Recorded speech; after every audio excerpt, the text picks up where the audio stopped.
Okay, so I made a 30-minute video that was a waste of time, I'll be honest with you, because it was just like a whole bunch of, I didn't realize how many like little particulars there are about like the schedule at medical school that like I do need to make multiple videos because it turned into a 30-minute thing, and I think I need to make like 5 to 6 videos, each like at least 5 minutes long.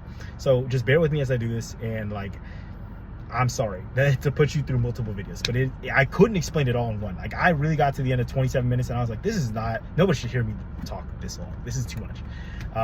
But if you're gonna come to DUQCOM and you wanna know what the schedule's like, you wanna know what the school's like, you wanna know the facts of it, I'm not gonna complain to you about things, but like I'm just gonna give you like kind of my experience and like what I've been through. Things that I haven't been through, I'm not gonna talk about. I don't think it's worth it, because like once I go through it, then I'm gonna tell you my experience. Okay. I'm gonna explain the first block of the first semester. You know what? No. I am figuring this out on the fly.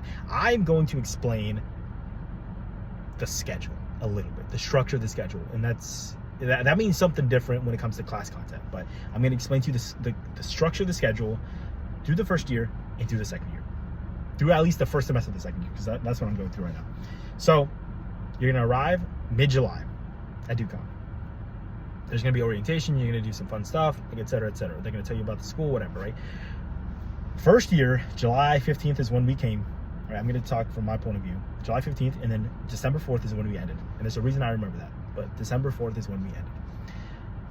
January 6th is when we picked back up. May 4th, 5th, 6th, 7th, something like that. Early May is when we ended our second semester. Picked back up July 28th, right? And like, notice the breaks in between, like they're pretty good. So that's one of the things I do love about the school. And then so we started back up July 28th, ended October like 1st, September 30th, something like that. September, no, oh actually no, we ended like late September, like September 25th or something like that. Actually, I forgot. And then we picked back up early October, and then we're gonna end December 3rd or 4th this semester, and then we're gonna pick back up January 6th, and then after that I haven't been through it yet. So cool. So you kind of understand like when things start and end. You can rewatch it, because like if I have to re-explain it, it's gonna be another like 5 minutes. We have blocks. We have a block schedule. July 15th up until September 27th. Let's say 20 something, whatever. You have your first block, and that has certain classes that you're going to take, right? So you have about like 2.5 months. It's probably bad math, but it's like about 2.5 months of a block. And then you get about a 12-day break, because you end class on a Wednesday, right? You have your exam that morning, and then by noon you're done. And if you don't have to remediate, which I haven't had, so I can't really talk too much about that, but if you don't have to remediate, then you have about 12 days off, right? Because you have from that Thursday, or like let's say that Wednesday, if you really want to count it, 12.5 days, from that Thursday up until not the following Monday, but the Monday afterwards, right? So that's why you have about 12 days. So that's what I say, the breaks are pretty good. So from July 15th up until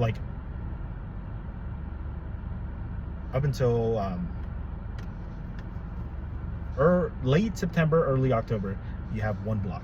Your second block starts back up on that Monday, like I said, 12 days, and then you end early December. Cool.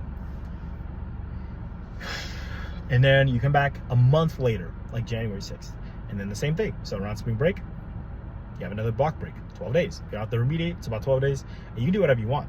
You can go home, you can stay on campus, you can do whatever you want. It doesn't matter, like even winter break. It's about a month off, do whatever you want. Pick back up, about 12 days later, you end early May, and then you pick back up, like I said, late July, which is about 2.5 months, which is like a lot. It's a really hefty break. So use it, do whatever you want, you know? Some people do research, some people go do volunteering, some people go home, they do nothing, they just they go on vacation, whatever. You do whatever you want. Mission trips, et cetera, et cetera. Pick back up late July, you end late September, pick back up 12 days, right? 12-day break, and then you pick back up early October, and then you finish up. It's the same thing, right? And then after your second year, I don't know what I know, but it's just like I haven't gone through it, so I'll talk about it then. So yeah, that is kind of the structure of it, right? So we do block schedules where like in one semester you have 2 blocks. You have 12-day break in between them. If you don't remediate, between semesters, you have about 1 month for the winter break. Between years, you have about 2.5 months, right? So from first year to second year, you have about 2.5 months, and then you rinse and repeat. Another 12-day break, because you have you have 2 blocks in your second year of your first semester. That's what I'm in right now. I'm in my second block of my second year. It's in the first semester. And then we have about a month off, and then we come back in January. And then also, like, the Thanksgiving break is pretty cool, pretty good too. Like, I think so, right? I personally think it's kind of like you have, it's not, people wouldn't tell you this, but like you kind of have like another 12-day break. It's kind of weird, like the way it's, you can skip some classes. Now, I'll talk about that in another video. But you can it's not that you can skip classes, but you have about 20% of classes that you can have absences for. Don't skip class, right? Because then it becomes a habit. But if you want to skip class, like, no, I'm not gonna say do that. Class is important. Go to class. These people are like really impressive that you're gonna meet. Like, these are some of the, like, I don't know, these professors that like that come through DUQCOM. You know what?